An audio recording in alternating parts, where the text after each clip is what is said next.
Hello, good afternoon, students. Today we are going to discuss the new chapter Watson and Crick's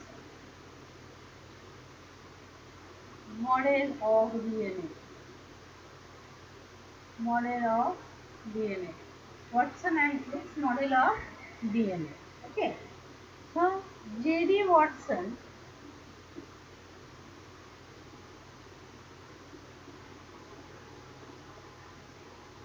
J.D. Watson, F.S.C. Crick,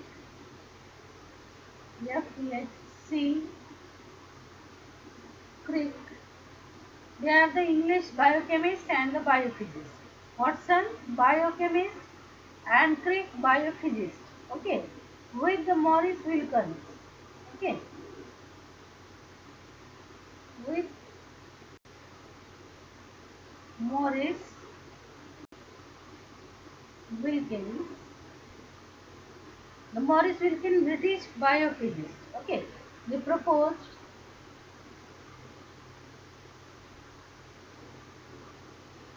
double helical molecular model.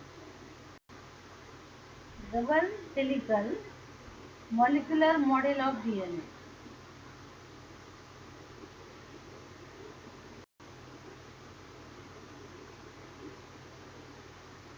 Okay, म्हणजे Watson J.D. Watson F.S.C. क्रिक आणि त्याच्याबरोबर Morris Wilkinson या तिघांनी मिळून त्या ठिकाणी double helical molecular model of DNA हे त्या ठिकाणी सांगितलं किंवा शोधून काढलं किंवा प्रपोज केलं. ओके, तर या ठिकाणी मग हे जे हेलिकल मॉलिक्युलर मॉडेल आहे, डबल हेलिकल मॉलिक्युलर मॉडेल, त्याचे सायलेंट फीचर्स काय आहेत, what is this model.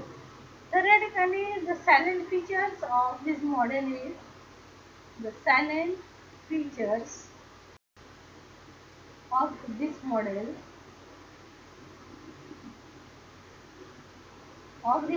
is the first of all the DNA molecule consists of two helical polynucleotide chains. Okay, DNA molecule actually DNA molecule काय आहे, it consists of two helical polynucleotide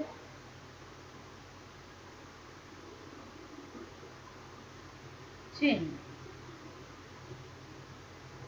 Okay, DNA molecule consists of two helical polynucleotide chain which are coiled around the common axis.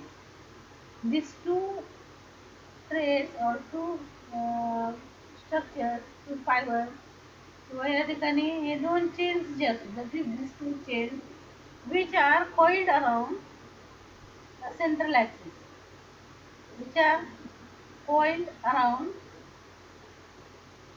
a common axis किंवा central axis. Okay, axis in the form of right-handed double helix. In the form of right-handed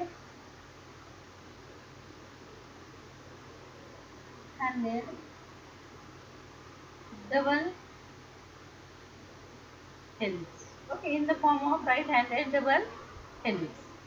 And the second thing, these two strands, these two strands are anti-parallel. Anti-parallel म्हणजे त्या ठिकाणी opposite बाजूने एकमेकाच्या, that is they run opposite direction. That is they run opposite direction.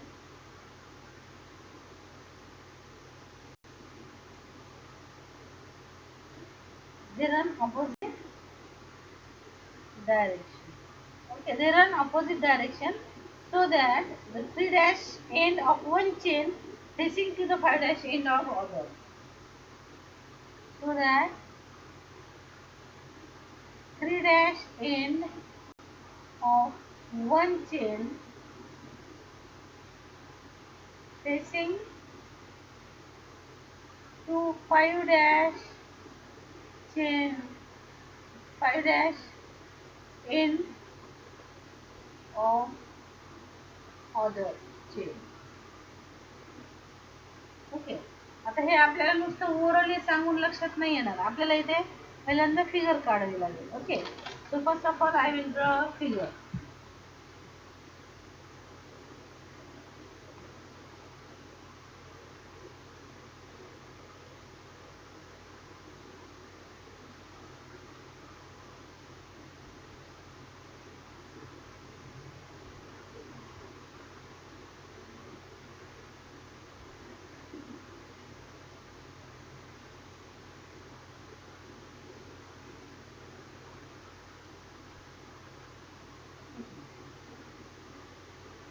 These are the two strands which are coiled. Okay. एकमेकाभोवती त्या ठिकाणी coil झालेले आहेत, surrounding to the central axis. Okay.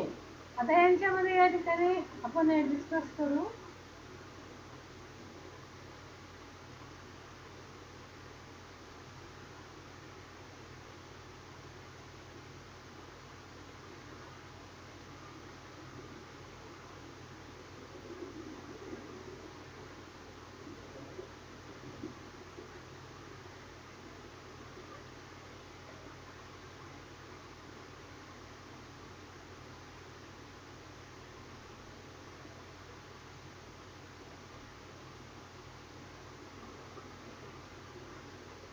Okay.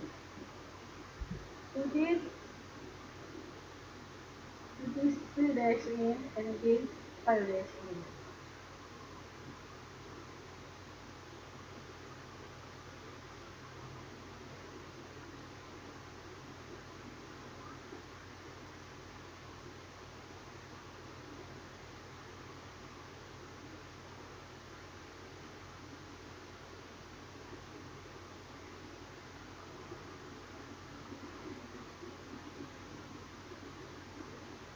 So it is the DNA molecule.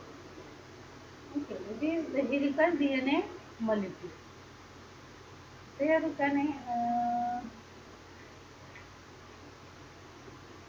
3 dash and 5 dash and. Okay.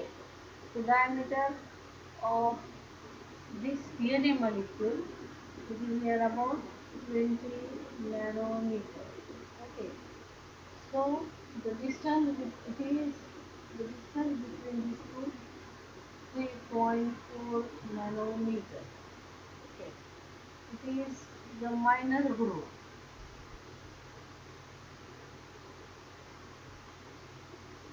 Minor group. And it is the major group.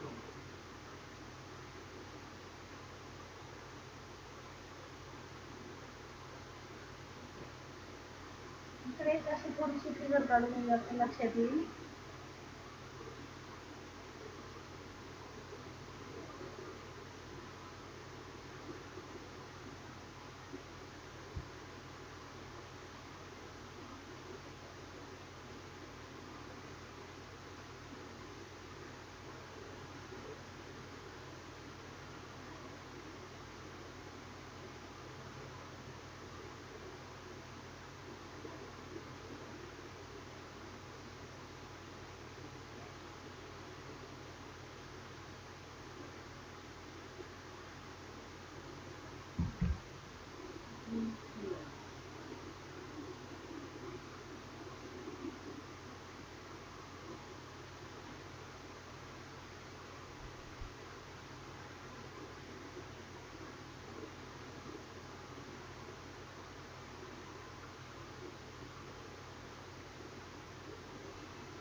हम्म, बोलतो.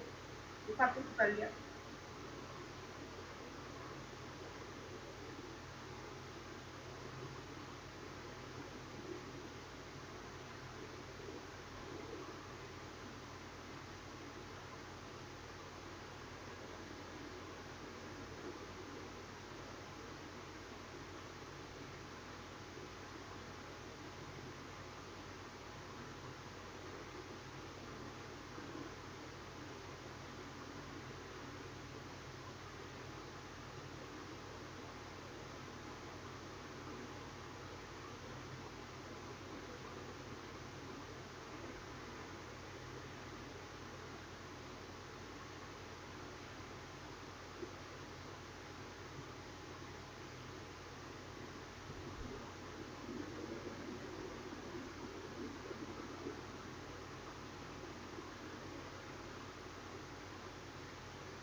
Okay,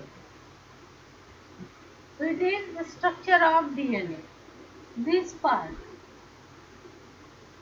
okay, this part is nucleotide.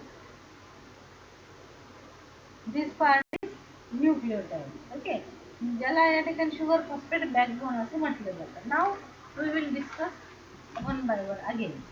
So DNA model it consists of two helical polynucleotide chain. Okay, it is one helical. Helical म्हणजे spiral.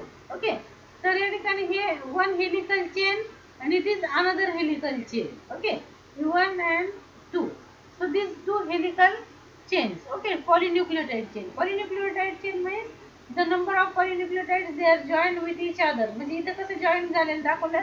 The number of such polynucleotide chains they are joined nucleotides they are joined with each other. Okay, आणि ते एकमेकाला त्या ठिकाणी join झाल्यामुळे त्या ठिकाणी पॉलिन्यूक्लियोटाइड chain तयार होते. तर ही एक जी सिंगल चेन आहे तर इथे हे सगळे पॉलिन्यूक्लियोटाइड. तर इथे या ठिकाणी शुगर आणि फॉस्फेट या ठिकाणी बाहेरच्या बाजूला आहे. ओके ना, आतल्या बाजूला nucleotide. So DNA it consists of two helical polynucleotide chains which are coiled around a common axis. म्हणजे हा एक कॉमन ऍक्सिस असतो. त्या कॉमन ऍक्सिस इथे आपण ड्रॉ करू शकत नाही. आपण इतकं परफेक्ट हिलिकल स्ट्रक्चर आपल्याला ड्रॉ करता येत नाही. तर या ठिकाणी हे जे आहे तर या ठिकाणी सेंट्रल ऍक्सिसच्या भोवती या ठिकाणी हे स्ट्रक्चर जे आहे असं या ठिकाणी कॉईल झालेलं असतं. ओके, आणि या ठिकाणी हे दोन दोन दोन थ्रेड्स आहेत ना, anti parallel manner.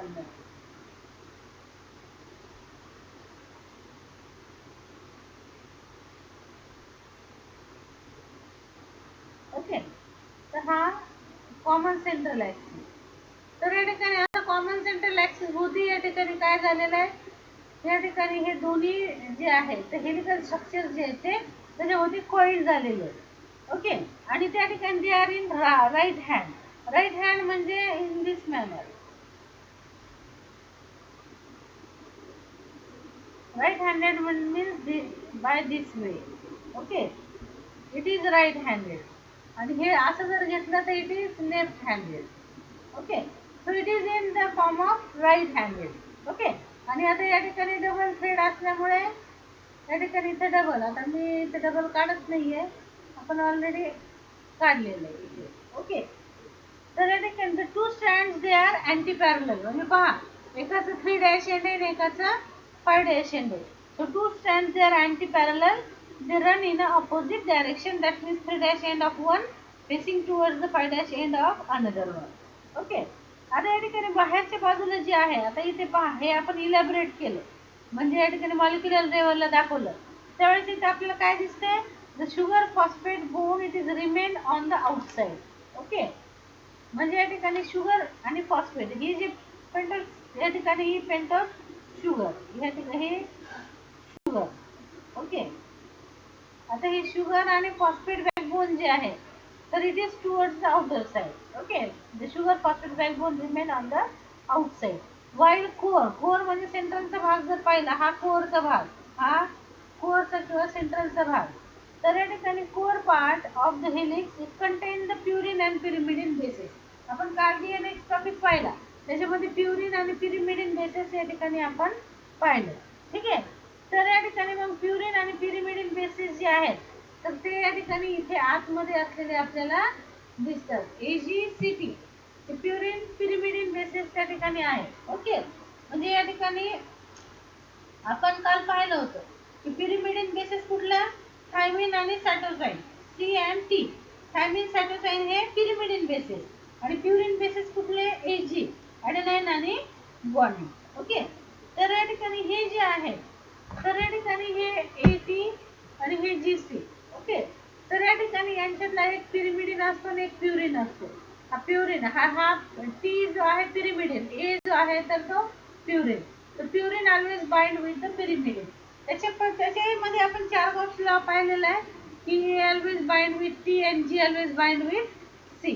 Okay, so sugar phosphate backbone it remain on the outside. अशा आउटसाइडला शुगर फॉस्फेट बॅकबोन आहे आणि त्या ठिकाणी the helix it contain purine and pyrimidine bases in the center. Okay, the two strands they are held together by the hydrogen bond.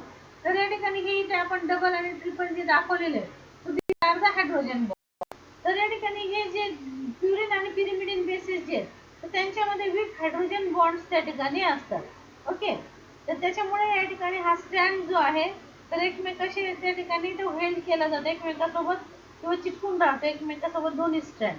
So two strands they are held together by the hydrogen bonds between the purine and the pyrimidine. Purine and the pyrimidine. Okay.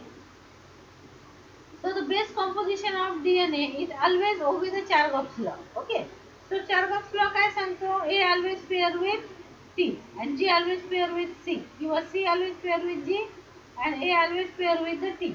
Okay, किंवा T always pair with A. तर या ठिकाणी मग G आणि C मध्ये triple bond असतो आणि A आणि T इथे has the double bond. Okay, मग या ठिकाणी चार्गप्स लॉ जो आहे तर तो या ठिकाणी सिरियसली फॉलो केला जातो. म्हणजे या ठिकाणी द समेशन ऑफ प्युरिन म्हणजे प्युरिन काय असतं A plus G. Okay, is equal to summation of pyrimidine. जितके प्युरिन तितकेच pyrimidine, that is P and C. Okay, so this this A plus C किंवा आपण या ठिकाणी A plus C G plus T असं पण लिहिलं तरी त्या ठिकाणी चालतं. It states that the ratio of it is always 1. Okay, A to T and G to C, this ratio always 1. कारण जर G असेल तर C बरोबरच तो बाइंड करतो म्हणून C आलाच आणि A असेल तर T हा आलाच. G आणि C किती असावे याच्याबद्दल रेशिओ नाहीये. रेशिओ कशाबद्दल आहे, A आणि T आणि G आणि C याबद्दल हा रेशिओ त्या ठिकाणी आहे. ओके, मग हे जे कॉम्बिनेशन आहे A किती आणि G किती किंवा T किती आणि C किती, तर हे जे ते व्हॅरी होतं according to species to species. म्हणजे ते व्हॅरिएशन स्पेसिस टू स्पेसिस असतं. It is the characteristic feature of the particular species. Okay, मग या ठिकाणी जनरली पाहिलं तर diameter of this DNA is 20 nanometre. तर या ठिकाणी याचं डायमीटर काढलं म्हणजे असं हेलिक्स जर आपण या ठिकाणी पाहिलं तर हेलिक्सचा जो आहे हे जे आहे ते इज द डायमीटर. तसं या ठिकाणी हे जे आहे ते डायमीटर. तर ते डायमीटर किती असतं, दिस डायमीटर इज 2.0 नॅनोमीटर म्हणजे या ठिकाणी 20 एंगस्ट्रॉम. 20 एंगस्ट्रॉम किंवा या ठिकाणी 2.0 nanometre or 20 angstrom. Okay,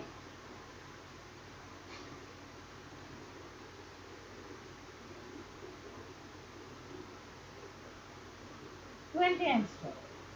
Then the second thing, they are separated by the or the bases they are separated from one another at the distance of 0.34. म्हणजे हा जो distance आहे म्हणजे ह्या एका बेस पासून दुसऱ्या बेस पर्यंत हे अंतर. ओके, हे अंतर किती असतं, हे एका बेस पासून दुसऱ्या बेस पर्यंत that is 3.4 angstrom. This distance आता या ठिकाणी आपण दुसरा पेन वापरून म्हणजे कळेल.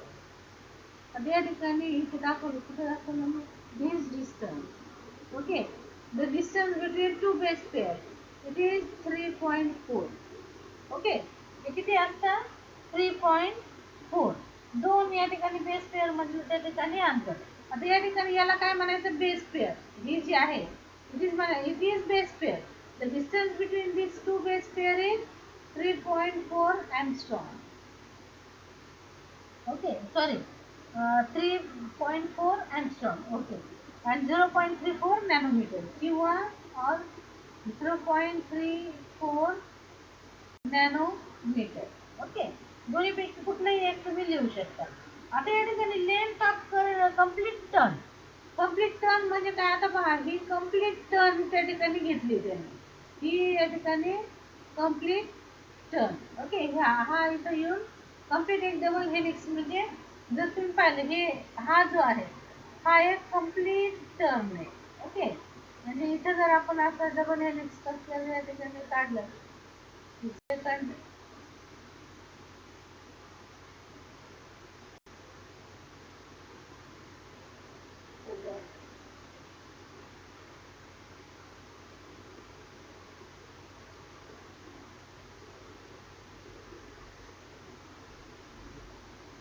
सो या ठिकाणी हा कम्प्लीट जर हे स्ट्रक्चर आपण या ठिकाणी काढलं या ठिकाणी असा राऊंड होईल, तर त्या ठिकाणी हा जो आहे हा एक ग्रुप, हा एक हेलिक्स. तर हा एक हेलिक्स जो आहे तर या ठिकाणी हा किती असतो, तर या ठिकाणी one complete turn off helix is 3.4 nanometre. म्हणजे हा एक कम्प्लीट हेलिक्स जो आहे तर हा इथे पहा कम्प्लीट हेलिक्स जो आहे इट इज 3.4 नॅनोमीटर म्हणजे जवळपास या ठिकाणी 34 एंगस्ट्रॉम और 34 एंगस्ट्रॉम. ओके, इतकं त्या ठिकाणी. मग या ठिकाणी एका टर्न मध्ये एका हेलिक्स मध्ये एक अशा हेलिक्स मध्ये किती बेस पेअर बसतात, तर या ठिकाणी 10 बेस पेअर्स. ओके, एका राऊंड मध्ये या ठिकाणी किती बसतात, तर या ठिकाणी एका कंप्लीट राऊंड मध्ये त्या ठिकाणी 10 बेस पेअर्स त्या ठिकाणी बसतात. 10 बेस पेअर्स पर टर्न. ओके, तर या ठिकाणी याच्यामध्ये हेलिक्स मध्ये दोन प्रकारचे ग्रूव्ज असतात. तर या ठिकाणी जिथे या ठिकाणी शॉर्ट असतो त्याला म्हणायचं मायनर ग्रूव्ह आणि जिथे मोठा असतो त्याला म्हणायचं मेजर ग्रूव्ह. तर या ठिकाणी हा छोटा टर्न आणि हा मोठा टर्न. तर या ठिकाणी हा minor groove and the major groove अशा या ठिकाणी दोन ग्रूव्ह त्या ठिकाणी अक्रॉस द लेंथ असतात. म्हणजे प्रत्येक टर्नला अक्रॉस द लेंथ जेवढी लेंथ आहे तर तेवढ्या पूर्ण लेंथला त्या ठिकाणी काय असतात, तर या ठिकाणी डीप ग्रूव्हला मेजर ग्रूव्ह म्हणायचं आणि शॅलो ग्रूव्हला काय म्हणायचं, मायनर ग्रूव्ह. तर असे त्या ठिकाणी ग्रूव्ह जे आहेत ते पूर्ण अलॉंग द लेंथ त्या ठिकाणी असतात. ओके, आता हे झालं स्ट्रक्चर ऑफ डीएनए. ओके, ज्याच्यामध्ये शुगर फॉस्फेट बॅकबोन पण दाखवलेलं आहे आणि हेलिक्स स्ट्रक्चर पण दाखवले, त्याचे मेजरमेंट्स पण दाखवले. So it is the Watson and Crick model. Okay, आता या ठिकाणी types of DNA A B and Z DNA असे तीन टाइपचे त्या ठिकाणी डीएनए असतात. So after the discovery of the DNA double helix in 1953, हे डबल हेलिक्स स्ट्रक्चर केव्हा सापडलेलं आहे, Watson and Crick in 1953. So it is known as the Watson and Crick model which is discovered in 1953. याच्यासाठी त्यांना Nobel price पण त्या ठिकाणी मिळालेलं आहे. They received Nobel prize for this discovery. Okay, so after the discovery of double helix model of the DNA, so they thought they have the it has DNA has the only B form. Okay, so या ठिकाणी हा जो आहे it is known as B form. तर या ठिकाणी Watson आणि क्रिक model जे it is the B form. Okay, so it was thought that it has the typical B form only. म्हणजे फक्त बी फॉर्म आहे असं त्या ठिकाणी आधी विचार केला जायचा जेव्हा हा शोध लागला. It is up to 20 years, जवळपास 20 वर्षापर्यंत या ठिकाणी हाच विचार होता की the DNA there exist only in B form. Okay, but after the 20 years through the various experiments there is discovery that there are the different types of the DNA. Okay, वेगवेगळ्या प्रकारचे डीएनए असतात असं त्या ठिकाणी discovery त्या ठिकाणी झाली. मग या ठिकाणी हे फॉर्म कुठले कुठले, आता या ठिकाणी हा बी फॉर्म. ओके, आता या ठिकाणी आपण आधी हे थोडी इरेज करू.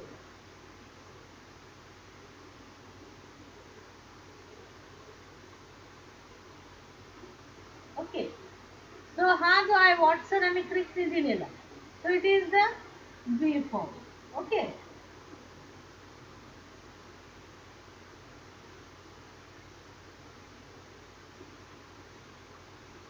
तर या ठिकाणी हा काय डबल स्टँडर्ड हा बी फॉर्म आहे. It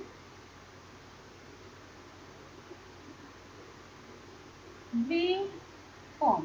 okay. तर या ठिकाणी आधी पहिल्यांदा आपण इथे फिगर काढून घेऊ तिन्ही फॉर्मच्या, म्हणजे एक्सप्लेन करणं आपल्याला सोपं जाईल. ओके. सो बी फॉर्म हा कसा दाखवला जातो पहा.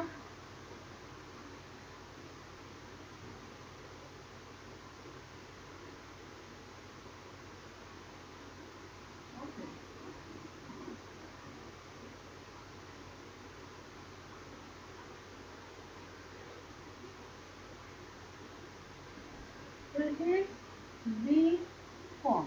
ओके. तर या ठिकाणी याच्यावर हे बी फॉर्म मध्ये या ठिकाणी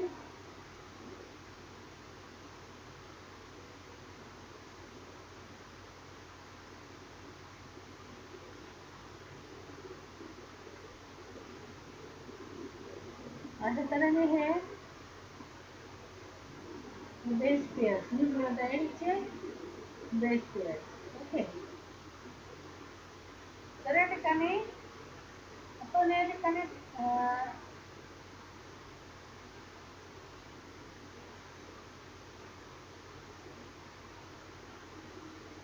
असं जरी काढलं आपण त्याचं नुसते असे जरी काढले तरी चालते. Okay. So it is the B form. हा जो आहे तो बी फॉर्म. तर हा असा असतो. त्यानंतर दुसरा जो आहे ए फॉर्म. ओके. आता हा ए फॉर्म कसा आहे पहा.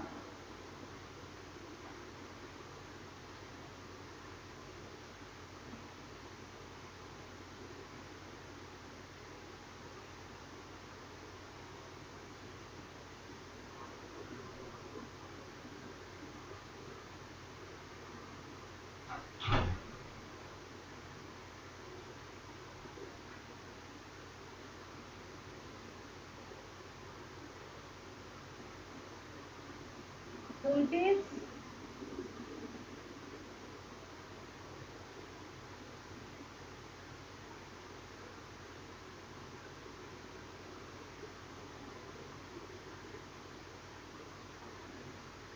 बी फॉर्म. ओके. आता या ठिकाणी याच्यामध्ये पण अशा बेस पेअर.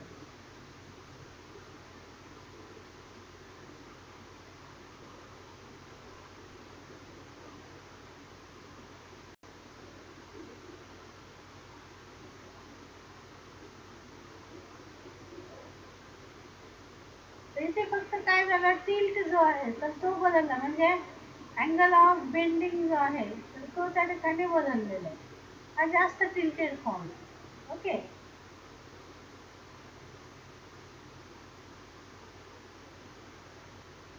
ओके. तर हा कोणता आहे. It is a form.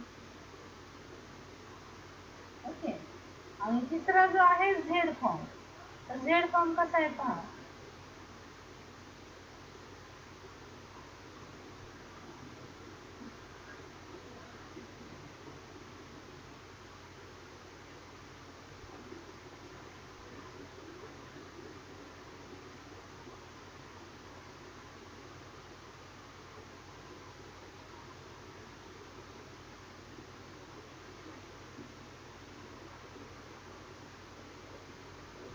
या ठिकाणी हा जो आहे it is Z form. Okay. त्याच्यामध्ये हे या ठिकाणी असे दोघे स्पेअर्स त्या ठिकाणी प्रेझेंट आहे.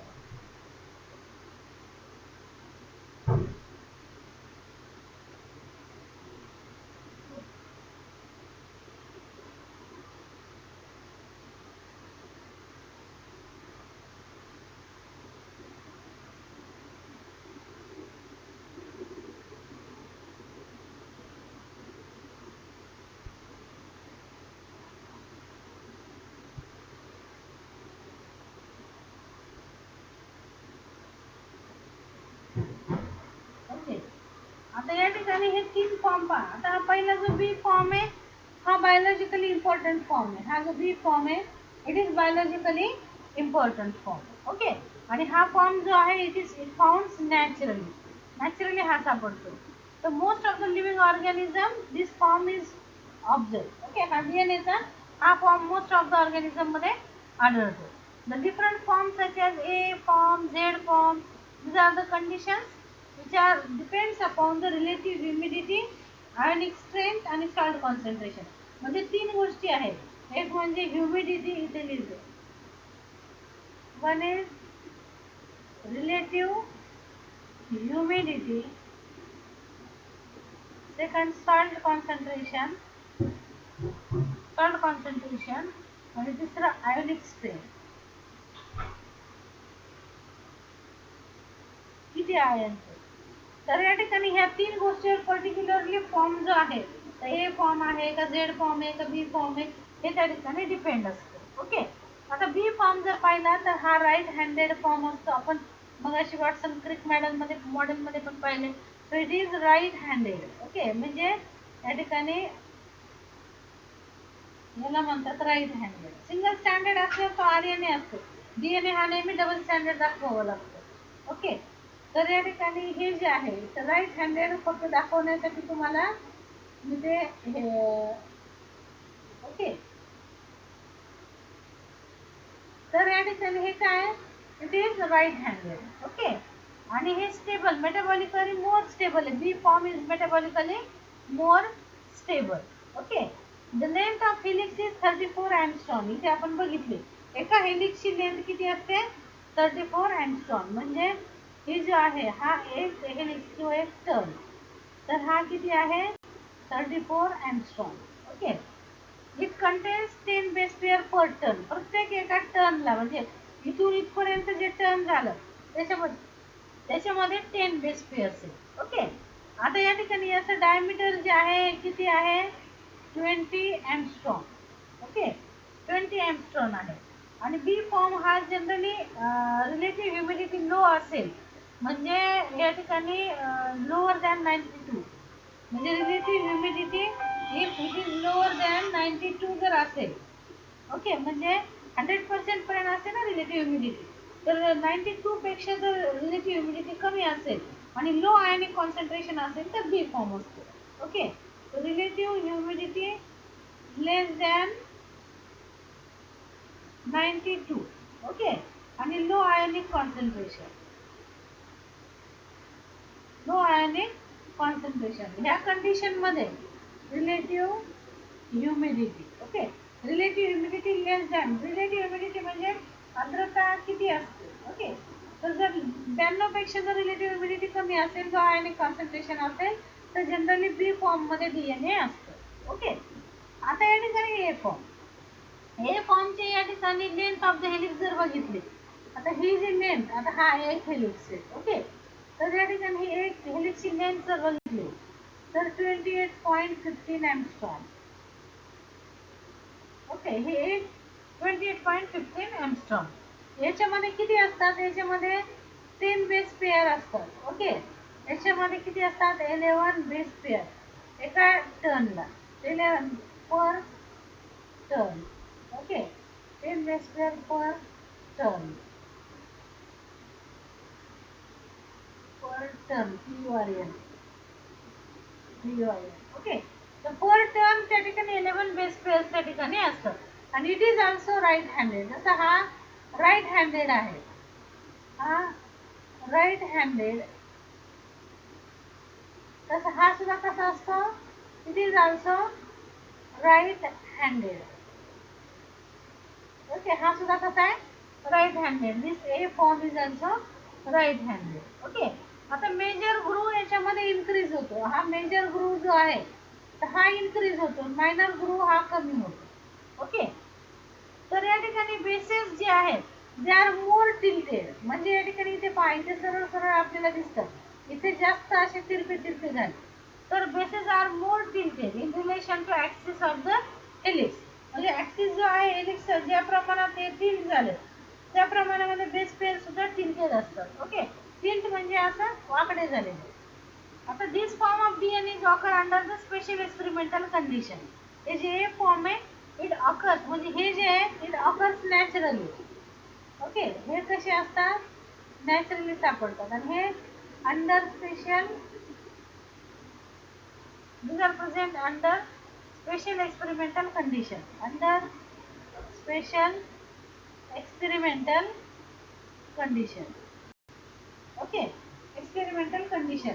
तर या ठिकाणी अशा प्रकारचे, तर या ठिकाणी ॲट 75% रिलेटिव्ह ह्युमिडिटी. ओके, आणि हाय आयनिक कॉन्सन्ट्रेशन, हाय आयोनिक कॉन्सन्ट्रेशन. ओके, तर या ठिकाणी हे जे आहे, तर हाय आयोनिक कॉन्सन्ट्रेशनला त्या ठिकाणी हे असतं. ओके, हा सापडतो. तर हेलिक्सचं डायमीटर जे आहे, इट इज द डायमीटर, हे किती असतं, 23 एंगस्ट्रॉम. 23 एंगस्ट्रॉम. याचं तर हिचं किती असतं, बी फॉर्मचं 20 एंगस्ट्रॉम, याचं किती असतं, 23 एंगस्ट्रॉम. ओके, त्यानंतर आता तिसरा जो आहे तो झेड फॉर्म. तर या ठिकाणी याला this DNA is also known as RDNA. Okay, याला झेड फॉर्म किंवा RDNA असं सुद्धा या ठिकाणी म्हटलं जातं. It is also known as RDNA. आता हा कसा असतो, it is left handed.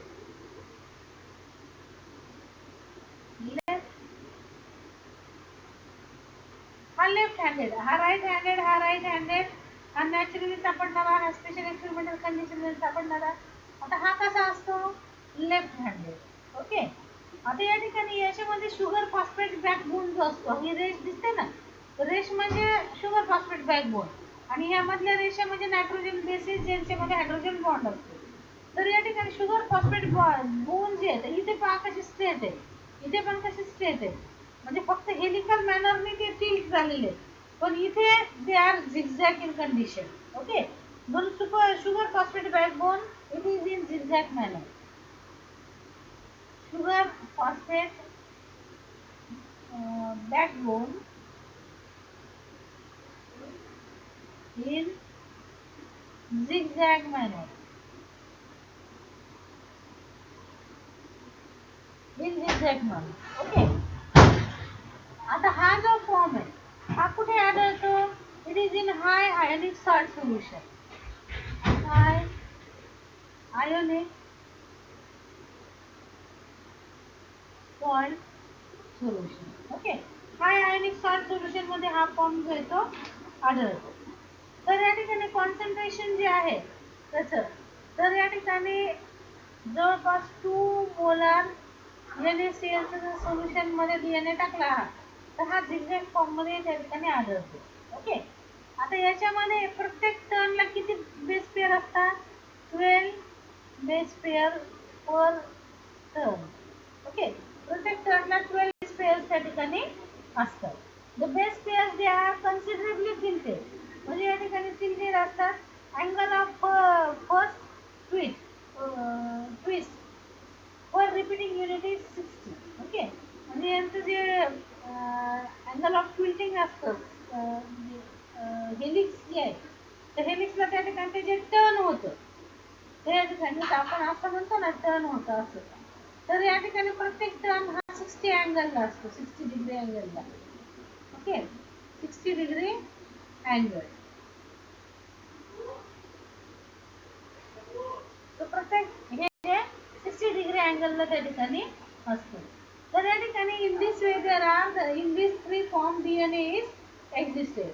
So it is B form which is naturally, A form it is specially under the experimental condition, and when there is a high salt NaCl solution, 2 molar जो concentrated solution असेल, तर D form मध्ये या ठिकाणी त्या ठिकाणी आढळतो. Okay, आणि हा जो फॉर्म आहे याचं solution sodium plus potassium plus iron त्या ठिकाणी जसे आहे, किती कॉन्सन्ट्रेशन आहे, तर हाय आयनिक कॉन्सन्ट्रेशनला हे ए फॉर्म त्या ठिकाणी आढळते. So in this way different form of DNA त्या ठिकाणी आढळतात. So we have discussed about the Watson Crick model and different forms of DNA. I hope you got the point. Thank you very much.